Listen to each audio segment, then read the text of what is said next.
નમસ્તે વિદ્યાર્થી મિત્રો, જય શ્રી કૃષ્ણ. ગણિત વિષયના ચેપ્ટર નંબર 8 ત્રિકોણમિતિના પરિચયનો 7મા લેક્ચરની અંદર આપ સૌનું હાર્દિક સ્વાગત છે.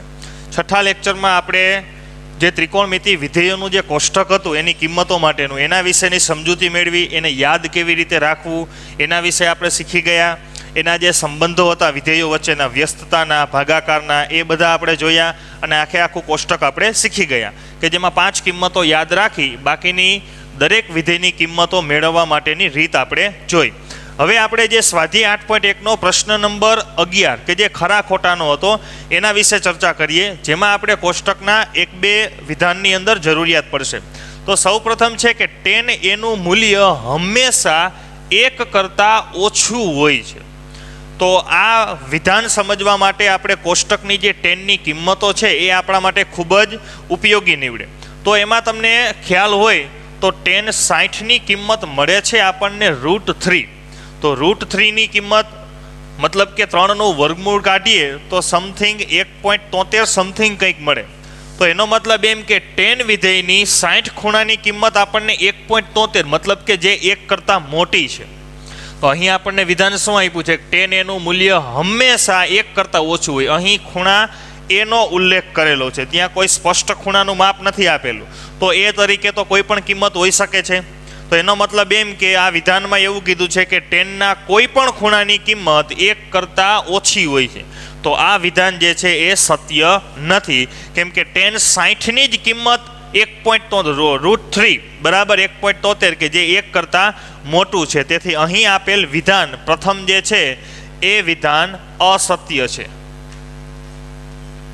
મતલબ કે ખોટું છે.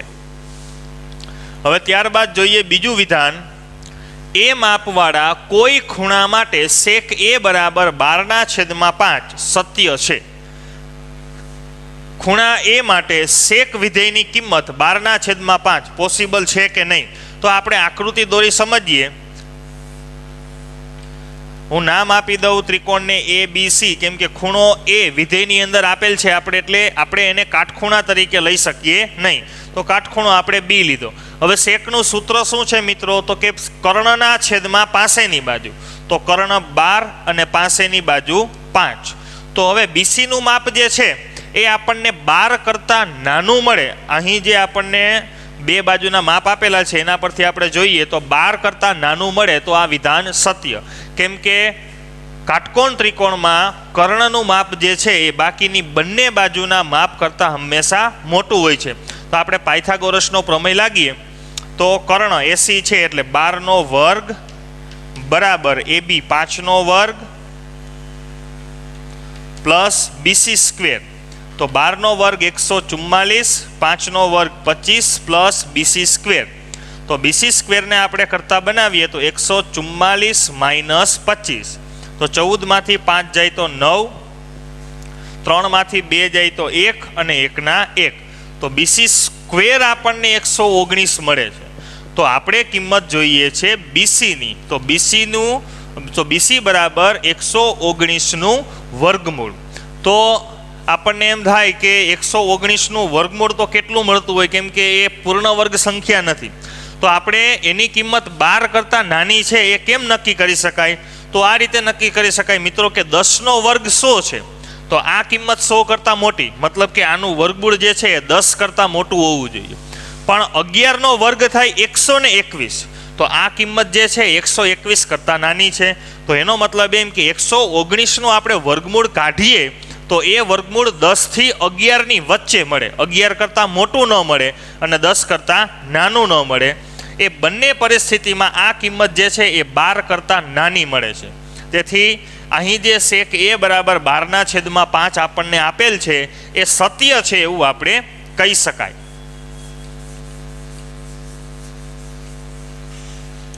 તેથી અહીં આપણને આપેલ બીજું વિધાન જે છે એ સત્ય છે. હવે ત્રીજું વિધાન જોઈએ. ખૂણા એના કોસેકન્ટને સંક્ષિપ્તમાં cos a તરીકે લખાય છે.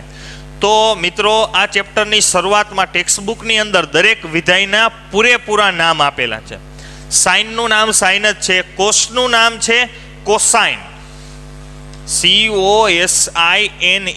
એને ટૂંકમાં આપણે કોસ તરીકે ઓળખીએ છીએ, બરાબર. તો કોસનું પૂરું નામ થાય કોસાઇન. અહીં જે કોસેકન્ટ આપેલું છે આપણને એનું એક કોસેકનું શોર્ટ ફોર્મ છે. કોસેકન્ટ જે છે એ કોસેકનું શોર્ટ ફોર્મ છે, કોસનું નહીં. કોસાઇનનું શોર્ટ ફોર્મ છે કોસ. આવી જ રીતે ટેનનું ફૂલ ફોર્મ આવે ટેન્જન્ટ, કોટનું ફૂલ ફોર્મ આવે કોટેજન્ટ, કોસેકનું ફૂલ ફોર્મ આવે કોસેકન્ટ. બરાબર, એના શોર્ટ ફોર્મ તરીકે આપણે વિધેયના નામ યાદ રાખેલા છે.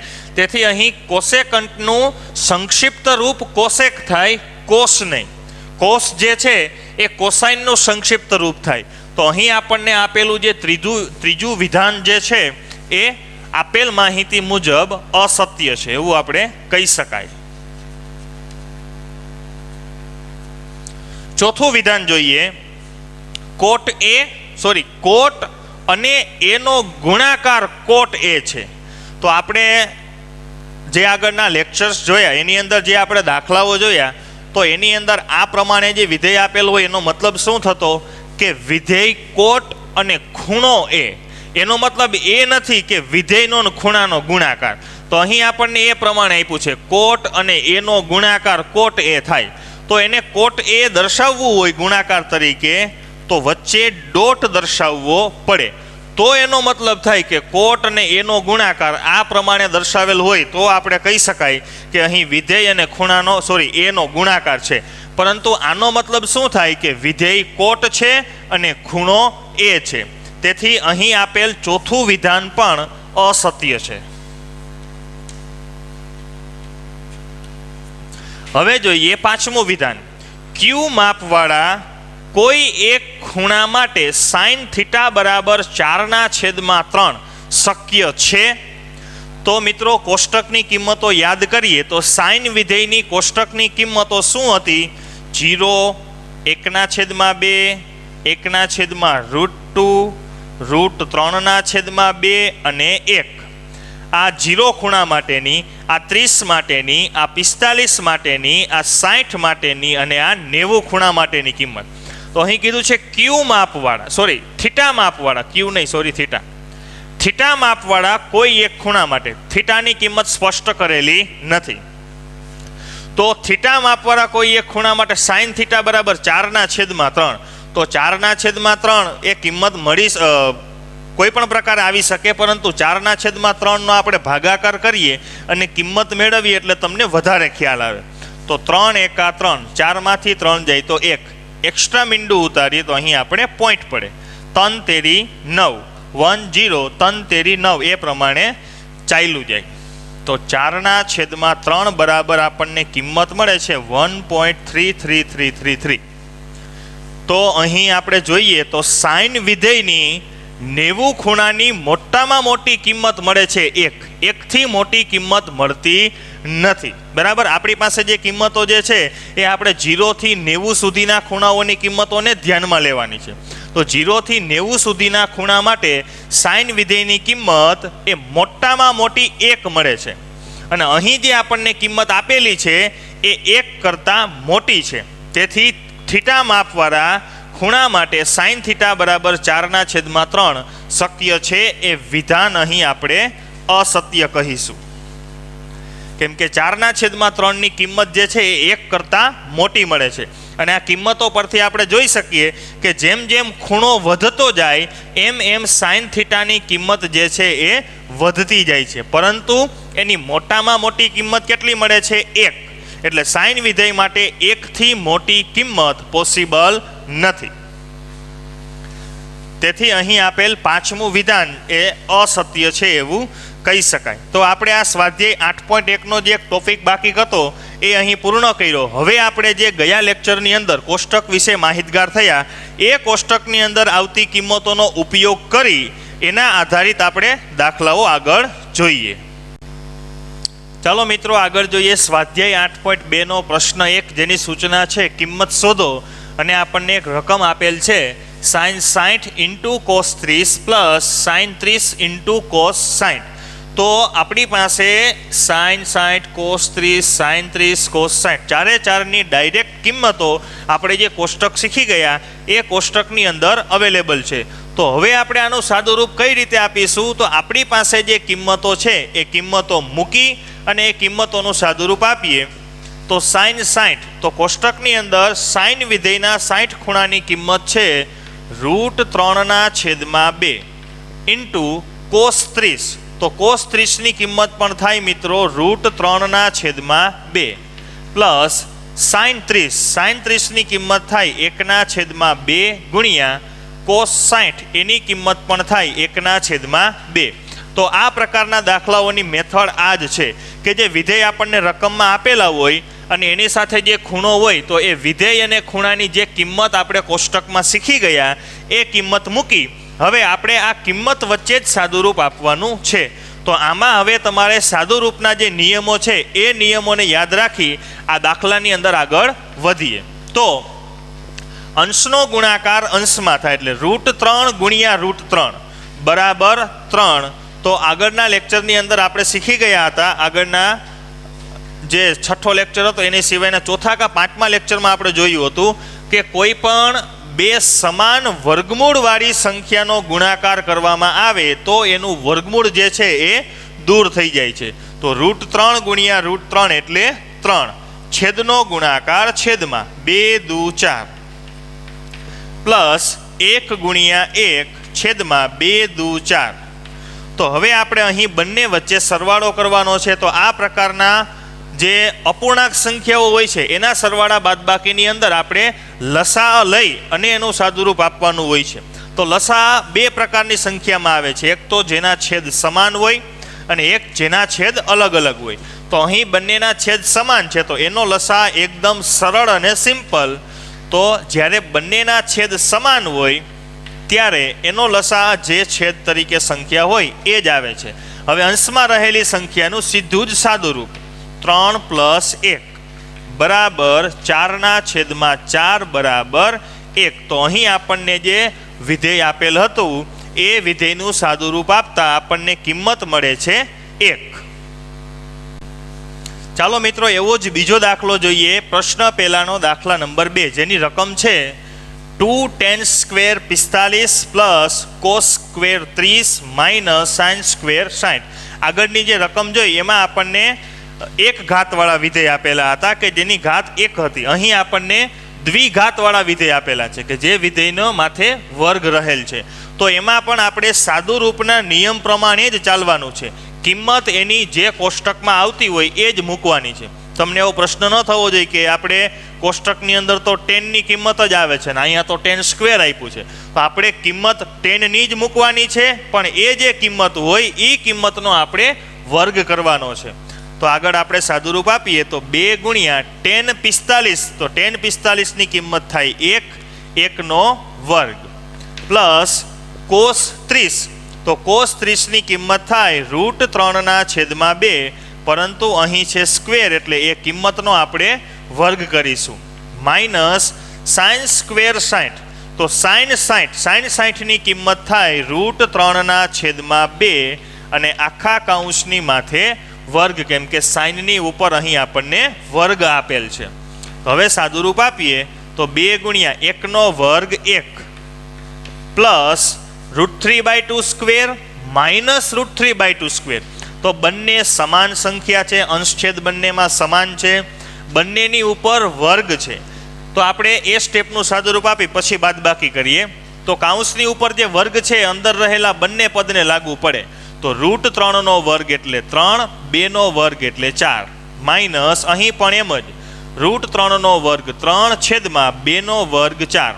તો હવે આ બંને પદની આપણે બાદબાકી જોઈએ તો 3/4 માઇનસ 3/4. તો બે સમાન સંખ્યાની બાદબાકી કરતા જવાબ આપણને હંમેશા 0 જ મળે. એટલે 2 × 2 + 0 એટલે 2. તો અહીં આપણને આપેલ વિધેયની કિંમત મળે છે 2. ચાલો મિત્રો આગળ જોઈએ પ્રશ્ન પહેલાનો દાખલા નંબર 3 જેની રકમ છે cos 45 ભાગ્યા sec 30 પ્લસ cosec 30. તો અહીં આ દરેક વિધેયની કિંમત આપણે કોષ્ટકની અંદર અવેલેબલ છે. તો એ દરેક કિંમત મૂકી આપણે અહીં સાદુરૂપ આપી આગળ વધીએ. તો cos 45 ની કિંમત થાય 1/√2 એના છેદમાં sec 30 અને cosec 30. તો sec 30 અને cosec 30ની કિંમત તો મને યાદ નથી, આપણે કોષ્ટક બનાવ્યું નથી, એની કિંમતો આપણને યાદ નથી, તો એ કિંમતો હવે લખવી કઈ રીતે? તો આપણે એ વિધેયોના સંબંધો શીખી ગયા, વ્યસ્તતાના સંબંધો. તો sec વિધેય છે એ કોનું વ્યસ્ત છે? તો કે કોસનું વ્યસ્ત છે. અહીં આપણે કયા ખૂણાની કિંમત જોઈ છે? 30ના ખૂણાની કિંમત જોઈ છે. તો cos 30ની કિંમત શું થાય? √3/2. તો sec 30ની કિંમત શું થશે? એનું વ્યસ્ત, કેમ કે cos અને sec એકબીજાના વ્યસ્ત વિધેય છે. તો sec 30 એટલે cos 30નું વ્યસ્ત, અને cos 30ની કિંમત છે √3/2. એને વ્યસ્ત કરો એટલે 2/√3 પ્લસ અહીં છે cosec 30. તો cosec 30ની કિંમત પણ યાદ નથી, તો એ કઈ રીતે લખવી? તો cosec એ કોનું વ્યસ્ત વિધેય થાય? તો કે સાઇનનું વ્યસ્ત વિધેય થાય. કેટલાનો ખૂણો? 30નો ખૂણો. તો sin 30ની કિંમત શું થાય? 1/2. તો cosec એટલે સાઇનનું વ્યસ્ત, 1/2 ને વ્યસ્ત કરીએ એટલે 2/1. અહીં તમારે સાદું રૂપમાં સરળ સમજૂતી પડે એટલા માટે 1 લખેલા છે, બાકી છેદમાં 1 લખવાની જરૂરિયાત રહેતી નથી. તો મિત્રો આપણે આ વિધેયોની કિંમત આ મુજબ પણ યાદ રાખી શકાય. તમે માત્ર sin, cos અને tan આ ત્રણેય વિધેયની 5 કિંમતો યાદ રાખો એટલે cot, sec અને cosecની કિંમતો આપણે સીધી જ મેળવી શકીએ.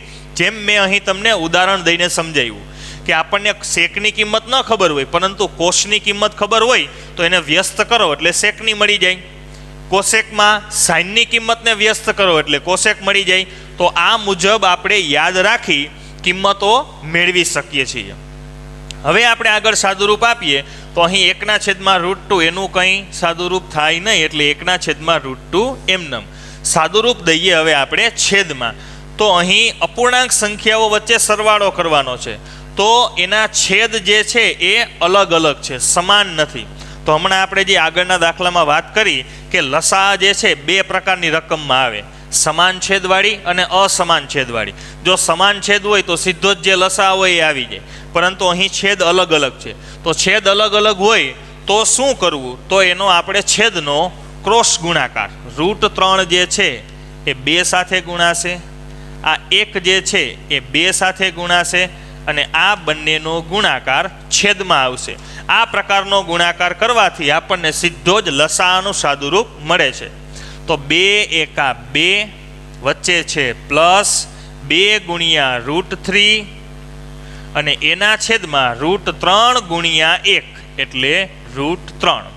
હવે એ કિંમતનું આપણે સાદુરૂપ આપીએ તો આપણે અંશ છેદના સાદુરૂપનો નિયમ આગળ પણ જોઈ ગયા કે અંશનો છેદ જે છે એ છેદમાં આવે અને છેદનો છેદ જે છે એ અંશમાં આવે. તો આ પ્રમાણે અંશનો છેદ છેદમાં આવશે અને આ છેદનો છેદ જે છે એ અંશમાં જશે.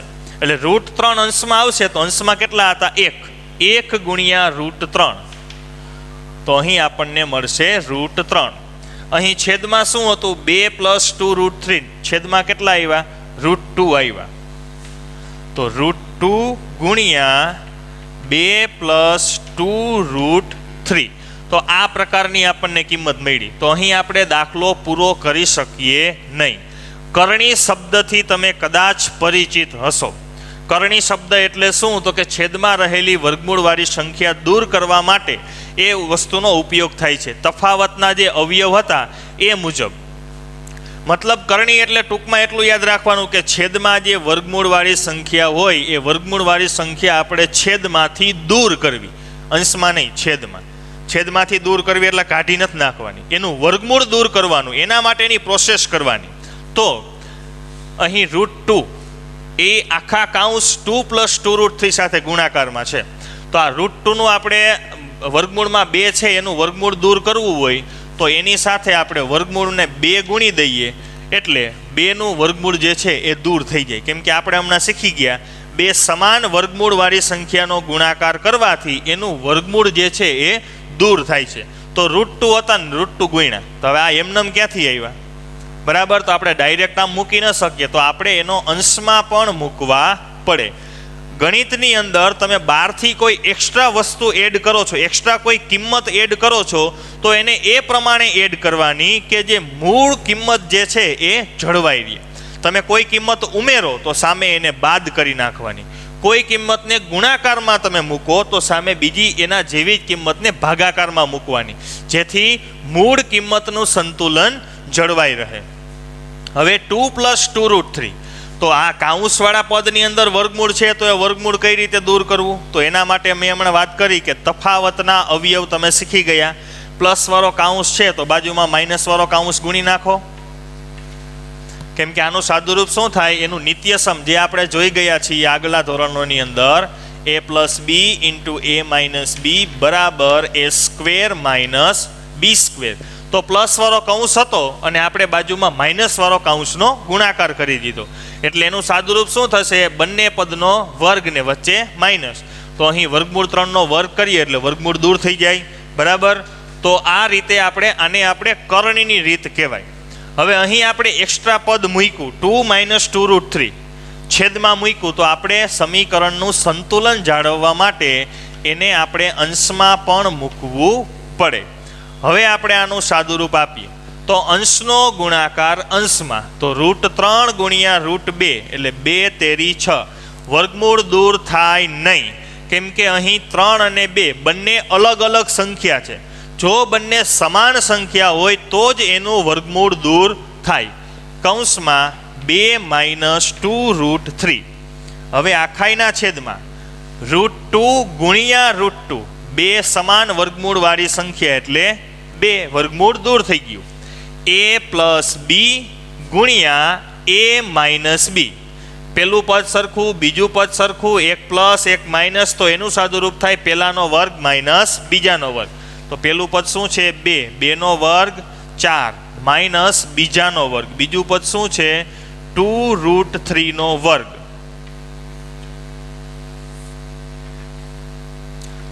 હવે અહીં કંઈ આગળ સાદુરૂપ આપવાની જરૂરિયાત રહેતી નથી. તો √6 કૌંસમાં 2 - 2√3, 2 કૌંસમાં 4 માઇનસ 2નો વર્ગ 4, √3નો વર્ગ. તો √3નો વર્ગ એટલે 3, કેમ કે વર્ગમૂળવાળી સંખ્યાનો વર્ગ કરીએ એટલે વર્ગમૂળ જે છે એ દૂર થઈ જાય. તો અંશની કિંમત જે છે એ એમનેમ રહેશે. √6 કૌંસમાં 2 - 2√3 છેદમાં 2 કૌંસમાં 4 માઇનસ 4 તેરી 12. √6 કૌંસમાં 2 - 2√3 છેદમાં 2 કૌંસમાં 4 - 12, તો 4માંથી 12 જાય તો -8. √6 કૌંસમાં 2 - 2√3 ના છેદમાં 2 × -8 એટલે -16. તો અહીં જે કિંમત મળે છે એ આપણને રકમમાં આપેલા વિધેય બરાબર કિંમત મળી. ચાલો મિત્રો આગળ જોઈએ પ્રશ્ન 1નો દાખલા નંબર 4, જેની રકમ છે sin30 + tan45 - cos60 આખાઈના છેદમાં sec30 + cos60 + cot45. તો આ દરેક વિધેયની કિંમત આપણી પાસે કોષ્ટકમાં અવેલેબલ છે. તો કોષ્ટક પરથી દરેકની કિંમત મૂકીએ તો sin30 એટલે 1/2 પ્લસ tan45 એટલે 1 માઇનસ cosec60. તો cosec60ની કિંમત યાદ ન હોય તો આપણે કેવી રીતે શીખી ગયા? sin60ની કિંમતને વ્યસ્ત કરી નાખો એટલે cosec60ની કિંમત મળી જાય. તો sin60ની કિંમત શું હતી? √3/2. સોરી, √3/2 એ sin60ની કિંમત હતી. આપણે જોઈએ છે cosec60ની કિંમત, તો એને વ્યસ્ત કરીએ એટલે 2/√3. હવે આખાઈના છેદમાં sec30. તો sec30ની કિંમત આપણને નથી ખબર, તો કોસની કિંમતને વ્યસ્ત કરો એટલે sec30 મળે. તો કોસની કિંમત શું થાય? cos30ની કિંમત √3/2, એને વ્યસ્ત કરો એટલે 2/√3 પ્લસ cos60. તો cos60ની કિંમત શું મળે? 1/2 પ્લસ cot45ની કિંમત મળે 1. તો અહીં આપણને 1/2 પ્લસ 1 માઇનસ 2/√3 આખાઈના છેદમાં 2/√3 પ્લસ 1/2 પ્લસ 1 આ પ્રમાણે મળ્યું. તો હવે આપણે આનું સાદું રૂપ આપવા માટે લસાઅ લેવો જરૂરી છે. તો લસાઅ લેવા માટે આગળના દાખલામાં આપણે જોયું કે બે સંખ્યા હોય અપૂર્ણાંક સંખ્યા એનો લસાઅ લેતા આપણે શીખી ગયા. તો અહીં આપણને સમજવામાં સરળતા પડે એટલા માટે આપણે 1/1 અને 1/1 જેથી તમને આનો લસાઅ લેવાની જે મેથડ છે એમાં સરળતા પડે. હવે 3 અપૂર્ણાંક સંખ્યા છે તો એનો લસાઅ કઈ રીતે લેશું? તો જે છેદમાં સંખ્યા છે ને એ 3 ગુણાકાર કરીને મૂકી દો. 2 × 1 એટલે 2, એને ગુણ્યા √3 એટલે 2√3. હવે એક સંખ્યાનો છેદ ઢાંકતા જઈએ અને બાકીની જે બે સંખ્યા વધે છે એનો ગુણાકાર અંશની સંખ્યા સાથે કરતા જઈએ. ખાસ મિત્રો, આ જે સાદું રૂપ આપવાની મેથડ છે એને વ્યવસ્થિત ધ્યાન દેજો. હું એકદમ નાના પોઈન્ટ પર ફોકસ કરી તમને સમજાવું છું, તો વ્યવસ્થિત ધ્યાનથી સમજજો એટલે સમજાઈ જશે. એકદમ સહેલું છે. સૌ પ્રથમ આપણે શું કર્યું? આ પ્રકારની 3 સંખ્યાઓ હોય ત્યારે જે છેદમાં રહેલી 3 સંખ્યા છે એનો ગુણાકાર કરી મૂકી દીધો એટલે આપણને લસાઅ મળી ગયો 2√3. 2 × 2 અને 2√3. હવે શું કરીશું? તો કે આ સૌ પ્રથમ છેદમાં કેટલા છે? 2, એને આપણે ઢાંકી દીધા.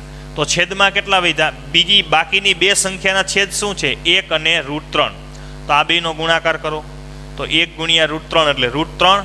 એનો ગુણાકાર અંશની સંખ્યા સાથે કરો તો √3 × 1 કર્યા એટલે √3 મળ્યા.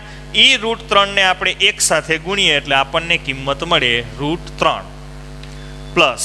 હવે 1નો વારો, 1ને ઢાંકી દો તો કેટલા વધ્યા? 2 અને √3 વધે છે તો એ બંનેનો ગુણાકાર કરો એટલે 2√3 થયા. એને અંશની સંખ્યા સાથે ગુણો એટલે 2√3 × 1 એટલે 2√3 માઇનસ. હવે √3 ને ઢાંકી દો તો કેટલા વધ્યા? 2 અને 1 તો 2 × 2. હવે આનો જે ગુણાકાર મળ્યો એને અંશની સંખ્યા સાથે ગુણો એટલે 2 × 4. તો આ 3 અપૂર્ણાંક સંખ્યાનું સાદું રૂપ આપવા માટેની મેથડ થઈ. આ જ મેથડનો ઉપયોગ આપણે નીચે છેદમાં જે 3 સંખ્યાઓ રહેલી છે એમાં કરીશું. તો ફરી વખત ડિટેલમાં ધ્યાન આપીએ અને સમજીએ. તો 3 સંખ્યાના સૌ પ્રથમ છેદનો ગુણાકાર કરીએ તો √3 × 2 × 1 તો એનો આપણને ગુણાકાર મળે 2√3. હવે અહીં પણ સિમ્પલ એ જ મેથડ. √3 ને ઢાંકી દો કેટલા વધ્યા? 2 અને 1 તો 2 × 2. તો છેદનો ગુણાકાર 2 મળ્યો ને એને આપણે અંશની સંખ્યા સાથે ગુણો એટલે 2 × 4. પછી શું છે? પ્લસ. હવે 2 ને ઢાંકી દઈએ તો √3 × 1 એટલે √3. એ √3 ને અંશમાં ગુણો. અંશમાં કેટલા હતા? 1. તો √3 × √3 પ્લસ. હવે 1 ને ઢાંકી દો તો કેટલા વધ્યા? √3 અને 2 વધ્યા. તો એ બેનો ગુણાકાર કરી એનો ગુણાકાર 1 સાથે કરો એટલે 2√3 × 1 એટલે 2√3. તો આ આપણે 3 અપૂર્ણાંક સંખ્યાનું સાદું રૂપ આપી એનો લસાઅ લેવાની મેથડ શીખી ગયા. ફરી વખત ધ્યાન આપીએ. છેદમાં રહેલી 3 સંખ્યાનો ગુણાકાર કરીને મૂકી દેવાનો. એ મૂકી દીધો ત્યારબાદ 1 છેદ ઢાંકતા જવાના. બાકીના જે 2 છેદ વધે એ 2 છેદનો ગુણાકાર કરી એની જે કિંમત મળે એ કિંમતનો આપણે અંશની સંખ્યા સાથે ગુણાકાર કરવાનો. 2 ઢાંકી દીધા કેટલા વધ્યા? 1 અને √3. તો √3 × 1 એટલે √3. એ √3 ને 1 સાથે ગુણો 2√3. આ 1 ને આપણે ઢાંકી દીધા એટલે 2√3. એને 1 હારે ગુણો એટલે 2√3. √3 ને ઢાંકી દીધા 2 × 2 2 × 4. એવી જ રીતે અહીં છેદનો ગુણાકાર √3 × 1 2√3. √3 ને ઢાંકી દો 2 × 2. છેદનો ગુણાકાર 2 મળ્યો એને અંશ હારે ગુણો 2 × 4. 2 ને ઢાંકી દો √3 × √3. એને 1 સાથે ગુણો એટલે √3. 1 ને ઢાંકી દો 2√3 + 1 સોરી 2√3. એને 1 સાથે ગુણીએ એટલે 2√3. બરાબર. તો હવે આપણે અહીં જોઈ શકીએ છીએ કે આ આખે આખો જે છે એ અંશની કિંમત છે. આ આખે આખી જે છે એ છેદની કિંમત છે. તો અંશની કિંમતનો છેદ શું છે? 2√3. છેદની કિંમતનો છેદ શું છે? 2√3. તો બંનેના છેદ સમાન છે, તેથી આપણે બંનેના છેદને ડાયરેક્ટ કેન્સલ કરી શકાય. તો હવે અહીં બાકીની સંખ્યા જે વધે છે એ લખીએ. √3 પ્લસ 2√3 માઇનસ 4 અને છેદમાં વધે છે 4 પ્લસ √3 પ્લસ 2√3. હવે અહીં પણ છેદમાં વર્ગમૂળવાળી સંખ્યા વધે છે, તો એ વર્ગમૂળવાળી સંખ્યા આપણે દૂર કઈ રીતે કરવી? તો એના માટે આપણે જોઈએ તો આ બંને પદમાંથી આપણે √3 જે છે એ કોમન કાઢી લઈએ. તો √3 કોમન કાઢીએ તો 1 પ્લસ 2 માઇનસ 4 આ પ્રમાણે થયું. અહીં છેદમાં પણ આમાં એમ જ કરીએ તો √3 કોમન કાઢી લઈએ તો 1 પ્લસ 2 પ્લસ 4. મેં અહીં ક્રમ ઉલટાવેલો છે. સરવાળો જે છે એ સમક્રમી છે, એના ક્રમ બદલાવો તો કિંમતમાં કંઈ ફેર પડે નહીં. એટલે 4ને મેં પાછળ લઈ લીધા અને આ બંને પદમાંથી √3 કોમન કાઢ્યા, આ બંને પદમાંથી પણ √3 કોમન કાઢ્યા.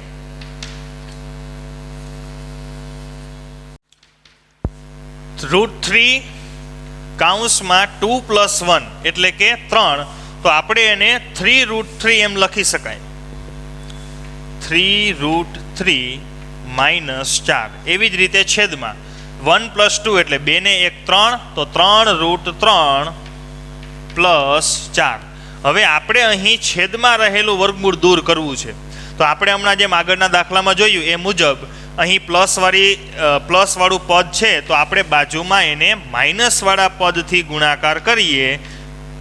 તો છેદમાં ગુણાકાર કર્યો તો આપણે એને અંશમાં પણ ગુણવું પડે. બરાબર છે? તો a પ્લસ બી ગુણ્યા a માઇનસ બી. તો એ નિત્યસમ મુજબ આપણે છેદમાં સાદુરૂપ આપી અને વર્ગમૂળ દૂર કરી શકાય. પરંતુ આપણે પહેલાં અંશનો ગુણાકાર અંશમાં કરીએ તો 3√3 માઇનસ 4 એને ગુણ્યા 3√3 માઇનસ 4. તો બંને કાઉન્સ જે છે એ સરખા થયા, બંને પદ જે છે એ સમાન થયા. તો આપણે જાણીએ છીએ કે કોઈ પણ બે સમાન કૌંસ હોય કે બે સમાન સંખ્યા હોય એનો ગુણાકાર કરીએ એટલે એની 2 ઘાત થાય, મતલબ કે વર્ગ થાય. તો 3√3 માઇનસ 4નો વર્ગ આખાઈના છેદમાં a પ્લસ બી ગુણ્યા a માઇનસ બી એટલે a² માઇનસ b². તો કૌંસની ઉપરના વર્ગનું વિસ્તરણ પણ આપણે શીખી ગયા છીએ. તો એ સૂત્ર મુજબ સાદુરૂપ આપીએ તો પહેલાનો વર્ગ 3√3² માઇનસ બીજાની નિશાની, બીજું પદ છે માઇનસ, તો બીજાની નિશાની 2 ગુણ્યા પેલું બીજું, 2 ગુણ્યા પેલું પદ 3√3, બીજું પદ 4 પ્લસ બીજાનો વર્ગ, બીજું પદ છે 4 તો 4નો વર્ગ. હવે છેદમાં સાદુરૂપ આપીએ તો 3√3નો વર્ગ મતલબ 3નો વર્ગ 9 અને એને ગુણ્યા √3, તો √3નો વર્ગ કેટલો થાય? 3. તો 9 ગુણ્યા 3 માઇનસ 4નો વર્ગ 16. તો 3√3નો વર્ગ તો આપણે જે મુજબ અહીં સાદુરૂપ આપ્યું એ પ્રમાણે તો 3નો વર્ગ 9 અને √3નો 3 એટલે 9 તેરી 27 માઇનસ 2 તેરી 6, 6 ચોક 24 √3. અહીં √3 જે છે એ એમનેમ રહેશે, એનો ગુણાકાર પૂર્ણાંક સંખ્યા સાથે થાય નહીં. એ √3 એમનેમ રહે. જો માથે વર્ગ હોય તો વર્ગમૂળ દૂર થાય. પ્લસ 4નો વર્ગ 16. તો છેદમાં 9 ગુણ્યા 3 એટલે 9 તેરી 27 માઇનસ 16. તો હવે અંશમાં સાદુરૂપ આપીએ તો 27 અને 16 વચ્ચે સાદુરૂપ શક્ય છે, 24 √3 સાથે શક્ય નથી, કેમ કે એ સજાતીય પદ કહેવાય નહીં. તો 27 પ્લસ 16, 27 ને 6 33 ને 10 43 માઇનસ 24 √3 આખાઈના છેદમાં 27 માઇનસ 16 એટલે 11. 7માંથી 6 જાય તો 1 ને 2માંથી 1 જાય તો 1. તો અહીં આપણને આપેલ જે વિધેયની કિંમત 43 માઇનસ 24 √3 ના છેદમાં 11 મળે છે.